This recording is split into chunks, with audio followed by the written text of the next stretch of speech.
back where we left off with the situation when I went to prison. Sorry to leave y'all hanging like that. Figured I'd break it up into a couple videos because it's sort of a long story to tell at once. So as I'm put in the back of the police car, we start reversing. I'm looking all around because my girlfriend at the time that I was staying with, she wasn't home, but she was on her way home. So I was expecting her to be there any minute. So I'm actually looking for her. Mind you, I'm 15 years old. I'm a kid. I'm scared. There's the place, it was a project. So, you know, the place that I got locked up in, it was the projects. So everybody and their mother was outside seeing what was going on. Now, because when the cops first pulled up, they couldn't get in to the apartment because the door was locked and I damn sure wasn't letting them in. So they were parked out there for probably about 20 minutes before they got into the apartment. So by this time, everybody and their mother comes out there. There's a whole bunch of people standing around watching what's going on. I'm embarrassed. I'm pissed off. I'm scared. I got a whole bunch of emotions going through me. So as we're backing out, I'm looking around at everybody and I see my cousin. I see my cousin coming down the hill. Mind you, like I said, this time I didn't know she told on me. So I sort of bang on the window with my head and trying to signal to her that I was in the back. So Mercy's back here acting up a little bit. So on the ride to the police station, the cops are trying to get me to talk to them. Like, yeah, you know, trying to be my friend. You know, mind you, they just beat me up though. So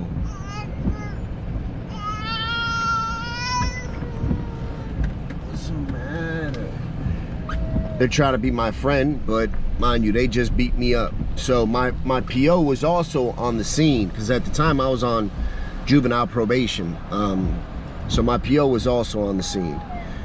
So the whole ride to the police station, the cop was trying to talk to me. He said, yeah, we almost got you that night. You know, trying to almost stroke my ego and was like, yeah, you got away. So the cop was trying to stroke my ego and tell me, you know, and the way they do that shit is they'll sort of compliment you, right? He was like, yeah, you must be a fast runner, you know, you got away. But he's also saying, he's basically looking for information, right? So he also said, you're lucky we didn't kill you, because if we would have stopped you the way you were dressed, you know, you could have easily been shot and killed. So I don't say nothing. I'm just listening to him back there. My whole thing is that my thinking is I'm 15 years old.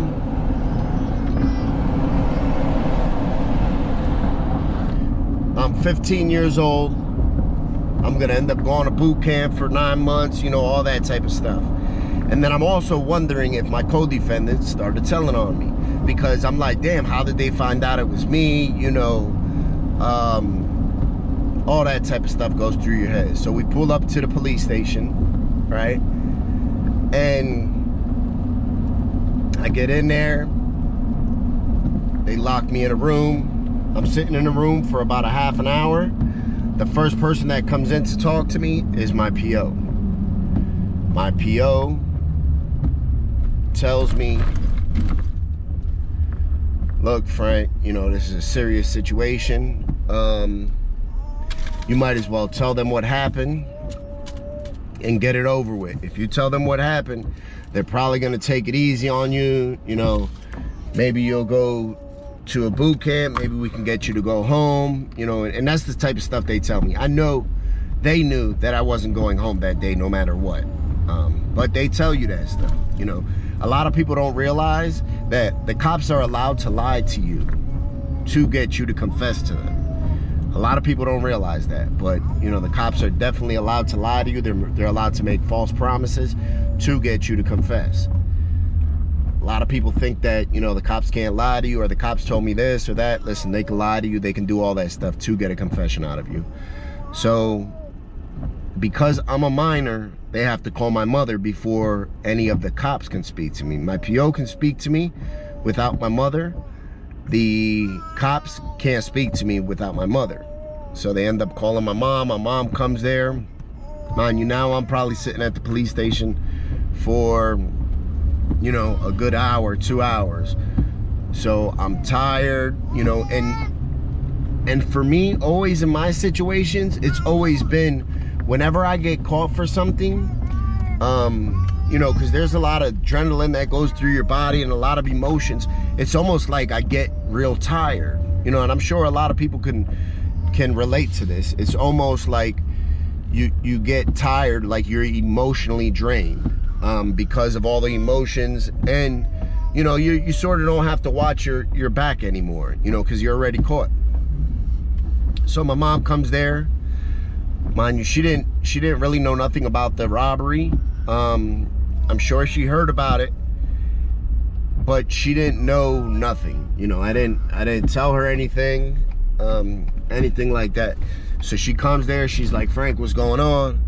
I was like, look, I don't know. You know, I don't know what's going on. So she asked the police to leave.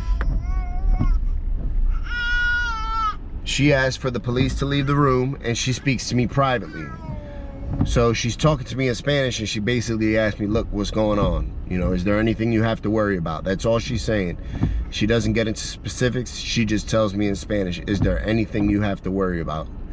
I say no. I'm lying to my mom. My mom, listen, my mom knew I was lying to her from the rip. You know, me as a parent, now that I look back, I realize how easy it is to tell if our kids are lying to us. You know, we get that gut feeling and we know right away when something's up.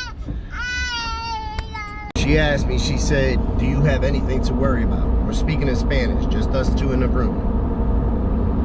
I lie to her and I tell her no, right? But I whisper in her ear and I tell her that the house was dirty, and basically let her know that I had, you know, stuffed all those drugs underneath the couch cushion, right? And let me also rewind a little bit too. This wasn't my first time being in trouble. You know, I had been on probation since the age of 12, 13 years old. So I was already 3 years deep into getting in trouble, being in juvenile placements, foster care, all that stuff. You know, a couple months prior to that, I had just came back from California for being on the run. And I ran to California from a case and ended up getting locked up over there. And, you know, so my mom was used to this, unfortunately. So I explained to her when she leaves there to get with my girlfriend to clean up the house. So the detectives see that we're talking in Spanish, and also that we're doing a lot of whispering, so they guess, you know, their time was up. I'm sure they was in another room listening to everything that was being said, and when they realized that we weren't going to speak freely, you know, they came and intervened. So my mom ends up getting into an argument with one of the officers, asking him why my face was red and my eye. They had like popped a couple blood vessels in my eye. So my mom was beefing with them, like, yo, he's 15 years old, you're putting your hands on a 15-year-old, you know, all this and that. So they basically, you know, sit there, question me a little bit. In the course of them questioning me, I find out that it's my cousin who told on me. They did everything but tell me it was her. You know, they told me that they had got a call from somebody saying that they seen me when I got back to the house, and I was a mess, like I said. And that person that seen me was my cousin. So, process of elimination and, you know, deduction from what they said, we quickly figure out that it was my cousin, a female cousin from my father's side. She told on me. This is the same cousin that I seen walking towards the apartment when I was in the back of the police car leaving the projects. My mother leaves. They transport me to a juvenile holding facility. Now, when you get to juvenile facilities, you don't get phone calls, you know, you don't get none of that. You get locked in a cell and you spend your whole time in there. It's not like when you go to prison and you see in the movies where you get a phone call and all that type of stuff. That's not the way it works in juvenile facilities. So I go to the facility and I'm waiting on court for the next week, right? I got a court date. When you get locked up, you have a court date scheduled for a couple days later. So that's what I'm waiting for. I go to the juvenile facility, and now when I go to the juvenile facility, it's different from the times that I went before, because they let the facility know that I was going to be charged as an adult. So I have, it's called a certification hearing. So I have a certificate. As soon as I go in, mind you, I didn't know that I was going to be charged as an adult. They let the facility know though. When I go in, they say, yeah, you have a certification hearing, you know. So that was the first time that I figured out that I was going to be charged as an adult.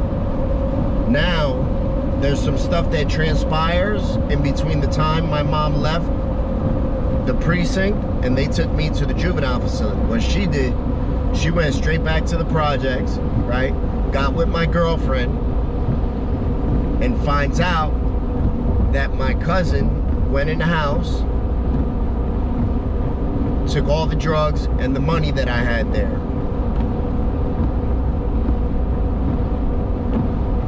My mother, being who she is, ends up getting in a fist fight with my cousin over the situation. Listen, my mom is small. My mom was, you know, lucky to be 5 feet, and my mom was a small woman. My cousin, on the other hand, wasn't so small. So my mom ends up, her and my mom end up fighting, and finds out that, you know, when she confronted her, was like, yo, you told on my son, that's supposed to be your cousin. And then to top it off, you told on him and you went in the house and took the drugs and the money he had in the house. So it's looking like she told on me just to get that money and that drugs that was in the house. And mind you, I don't find any of this out until later. When I go to my certification hearing, my mom shows up. She has what looks like a black eye, like a black eye's going away. So I talked to her. I was like, yo, what happened? My girlfriend was there, and my mom was like, nothing. My girlfriend fills me in when we're just talking, and my mom, you know, stepped away for whatever. She's like, yo, your mom and your cousin got into a fight. That's what happened. So, you know, now I'm pissed off at my cousin in a whole different way, because her and my mom was fighting when my mom confronted her. You know, I'm already pissed off and hurt because she don't call the cops on me. And you know, so now I'm really feeling some type of way. Now I'm even more upset at the fact that you had a fight with my mom. I don't care what the situation is. I don't care if my mom swung first. That's my mother. There's nothing that really my mother's gonna do in my eyes that I'm gonna see as wrong. You know, I don't care. That's my mother. I'm riding with her till the wheels fall off, the same way she's riding with me. And we had a different relationship than a typical mother-son relationship, mind you. You know, my mother knew I was active in the streets, and at first when she tried to deter me to get out of the streets and she seen that didn't work, she was like, you know, I'm gonna try to guide him the best I can. Because listen, a lot of people ask me, do you think that there's anything that anybody could have said to you that would have avoided you spending 17 years in prison and your life going the way it went? I respond as no. I was one of those young kids that had to learn from my own mistakes. There was nothing nobody was gonna tell me that was gonna prevent or change my course of action. Unfortunately, I had to be sat down for as long as I was to, you know, figure things out. And that's just the way some people are. I see young kids like that today. I come in contact with a lot of young kids that their parents are asking me to speak to them, and I realize it reminds me of me when I was young, and unfortunately, you know, he's gonna have to learn on his own. It's just the way we are sometimes. So we go to the certification hearing, and I get charged as an adult. The judge, you know, it was over quick. Usually those things take like all day. They'll have you mentally evaluated, you know, they'll have all types of evaluations on you. That shit took, it was done within an hour or two. The judge spoke to me. I was all for the certification too, because I didn't want to go to those boot camps again. I hated doing push-ups and running all around and all that shit. Mind you, I was extremely active and athletic, so the physical part was nothing to me. Push-ups and running, that was nothing to me. I welcomed that and enjoyed the physical challenge. But to me, I had heard so much about jail. It was glorified so much. I was like, shit, if I go to jail, at least I'll be able to buy a commissary. I'll be able to get visits. I'll be able to use the phone. When you're in juvenile facilities, it's not like that. So certification goes, the judge says, look, we can't do no more for you in the juvenile system. Juvenile system is sort of set up to rehabilitate you. The adult system is to punish you for your crimes. He said, look, Mr. Rodriguez, we can't do nothing else for you. So I'm gonna certify you as an adult. That day, after I left that court hearing, I didn't even go back to the juvenile facility. I went straight to the prison, straight to county prison. They gave me $1 million bail, which if I would have went through a bail bondsman, would have been $100,000. I didn't have no $100,000. My family didn't have $100,000. So I was sitting, you know. Nobody in my family. My mom owned a home that she was still paying on. The house wasn't worth no $100,000, so I wasn't getting out. I go to prison. I'm the first juvenile to ever go to that prison. So things are new. When I'm there, they really don't know how to handle me. They take me and put me straight into solitary confinement because, you know, I was a juvenile in a men's prison. Now, the prison that I was in, it wasn't only a county facility, but it was also a INS and a federal holdover. So there was people there that were charged federally that were on their way to spend the rest of their life in prison. And there was also people there that get done, you know, that they're from other countries, that after they get done with their time, they're gonna be deported back to their country. A lot of people from Africa, you know, Dominican Republic, Cuba, all of Russian, Asian, all over the world. There's people there that they get done doing 15, 20 years in the feds or the state, and now they're waiting to be deported. So that makes this prison extremely dangerous, because there's people there that feel like they've already did their time for their crime. Now they're just being held, you know, they're being kidnapped and being held for ransom. That's the way they feel. Which, shit, I'd probably feel like that too if it was me. If I get done, you know, if I'm sentenced to a 5 to 10 and I do 10 years and now I'm being held for 2 or 3 years before I get sent back to my country, imagine how pissed off and frustrated you'd be. And the people that are from certain countries, they can't go back to them. Cuba, you can't go back there. So I get taken into the prison. They put me in solitary confinement. They give you, you know, at this time when you were sent to a prison, you get what's called a commit bag. That commit bag has your toothpaste, deodorant, you know, no deodorant. It has toothpaste, toothbrush, soap, a couple envelopes, and a little pack of cigarettes. Little pack of top cigarettes that you have to roll on your own. So they give me that. About an hour later, they come and take the cigarettes back. They said, you're a juvenile, you can't have these cigarettes. I was already smoking, you know. So they say, look, you can't have these cigarettes. So I start arguing with the guard. I wasn't giving them back. I said, look, I could be in jail. I'm old enough to be in jail, but not old enough to be, you know, smoking. So I refused to give him back to the guard. The guard was trying to get him from me. I refused to give it back. I was in the prison for less than an hour before this happened. This was my first incident in prison. So mind you, I learned a lot quickly. I learned that they couldn't treat me the way they treat everybody else because I was a juvenile, right? Normally, if it would have been another inmate, they would have, you know, suited up and took it back. So I told them, I said, I'm not giving it back. They get the lieutenant down there, the captain down there. I said, I'm not giving it back. I had it in my hand, and then I put it in my pants. It was a little pack of rolling tobacco. I said, I'm not giving it back. Y'all gonna have to take this from me. So they bring the counselor down there, the psychologist down there to speak to me. Psychologist, and she was cool. She was so cool.